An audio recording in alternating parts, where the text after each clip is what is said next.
ഐഷ്മയ്ക്ക് ബാലചന്ദ്രനെ കണ്ടിട്ട് സുധീഷനെപ്പോലെ തോന്നുന്നു. ഐഷ്മ ബാലചന്ദ്രന്റെ പുറകിൽക്കൂടെ ചെല്ലുന്നു. ബാലചന്ദ്രന്റെ കഴുത്തിൽ ഞെരിക്കാൻ തുടങ്ങുന്നു. വേലക്കാരിയമ്മ വന്നു. ബാലചന്ദ്രൻ പെട്ടെന്ന് തിരിഞ്ഞു. "ഏയ്, എന്താ ഇത്? ഇതൊന്നും തുടച്ചു കഴിഞ്ഞില്ലേ? Bloody nonsense. ശമ്പളം വാങ്ങാനൊരു നാണവുമില്ല. ഓരോന്ന് കാണുമ്പോൾ എങ്ങനെയാ പറയാതിരിക്കുന്നത്?" ബാലചന്ദ്രൻ നടന്നകന്നു. ബാലചന്ദ്രൻ താഴത്തെ ഹാളിൽ നിൽക്കുന്നു. ബാലചന്ദ്രൻ ഫോണിൽ സംസാരിക്കുകയാണ്. പെട്ടെന്ന് മുകളിൽ നിന്നൊരു കസേര ബാലചന്ദ്രന്റെ തലയുടെ മുകളിലേക്ക് വീഴാൻ തുടങ്ങുന്നു. ബാലചന്ദ്രൻ പെട്ടെന്ന് അവിടുന്ന് മാറുന്നു. കസേര താഴെ വീഴുന്നു. ബാലചന്ദ്രൻ മുകളിലേക്ക് നോക്കുന്നു. വേലക്കാരിയമ്മ തൂത്തോണ്ട് നിൽക്കുന്നു. ബാലചന്ദ്രൻ സ്റ്റെപ്പ് കയറി മുകളിൽ വന്നു. ഒന്നിനും ഒരു ശ്രദ്ധയില്ല. ഓരോന്ന് കാണിച്ചു കൂട്ടിയിട്ട് നിന്ന് ചിണുങ്ങിയാൽ മതിയല്ലോ. അമ്പിളിയമ്മാവൻ മാനത്ത് സ്ഥാനം പിടിച്ചു. ഭയങ്കര ഒരു സൗണ്ട് കേട്ടു. പാത്രം നിലത്ത് പൊട്ടിക്കിടക്കുന്നു.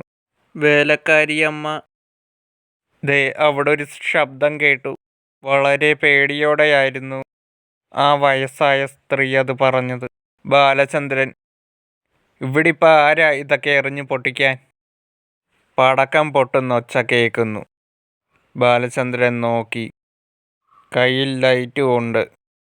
സൂര്യൻ മാനത്ത് സ്ഥാനം പിടിച്ചു.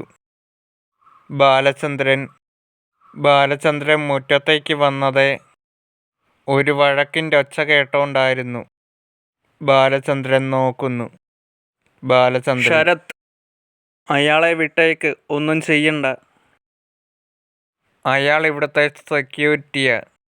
"ശരത് സെക്യൂരിറ്റിയാ?" അതും ഇതും കാണിച്ച് ഞാൻ കരുതി തലയ്ക്ക് കുഴപ്പമുണ്ടെന്ന്.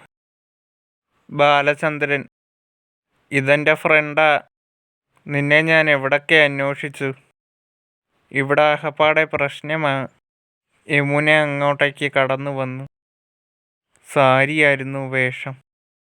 നന്നായി ഞൊറിഞ്ഞു തന്നെയാണ് അത് ഉടുത്തിരിക്കുന്നത്. അതായിരുന്നു അവളുടെ സൗന്ദര്യം കൂട്ടുന്നത്. ബാലചന്ദ്രൻ: "നീ എന്തിനാ ഇങ്ങോട്ട് വന്നേ? അവിടെ വല്ല പണിയും ചെയ്തൂടെ?" "ശരത്, നീ എന്തിനാ പ്രശ്നം ഉണ്ടാക്കുന്നേ?" "എൻ്റെ ലഗേജ് ഉണ്ട്. അതകത്ത് കൊണ്ട് വെക്കേ." ബാലചന്ദ്രൻ: "ഇതാ നിന്റെ മുറി."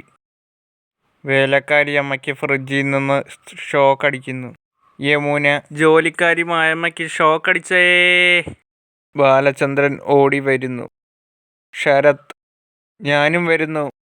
ബാലചന്ദ്രൻ: "നീ ആ വെള്ളം എടുത്തേ." യമുന കൊണ്ടു കൊടുത്തു. ബാലചന്ദ്രൻ വാങ്ങി മുഖത്തൊഴിക്കുന്നു. "ശരത്, ഇപ്പം എങ്ങനുണ്ട്?" "സത്യത്തിൽ ഇതെങ്ങനെയാ സംഭവിച്ചത്?"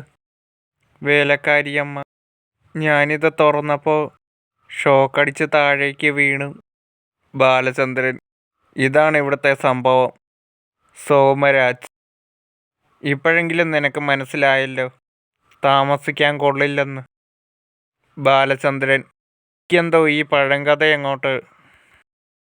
സോമരാജ്: "താനൊക്കെ അനുഭവത്തിൽ നിന്നേ പഠിക്കൂ. നല്ലത് പറഞ്ഞു തന്നാൽ കേൾക്കരുത്, അനുസരിക്കരുത്." ബാലചന്ദ്രൻ: "പക്ഷേ എനിക്ക് വിശ്വസിക്കാൻ പറ്റുന്നില്ല." ഇതിൻ്റെ ബാക്കി എപ്പിസോഡ് ഇതേ സമയത്ത് നാളെ ഉണ്ടായിരിക്കുന്നതായിരിക്കും. ടാറ്റാ.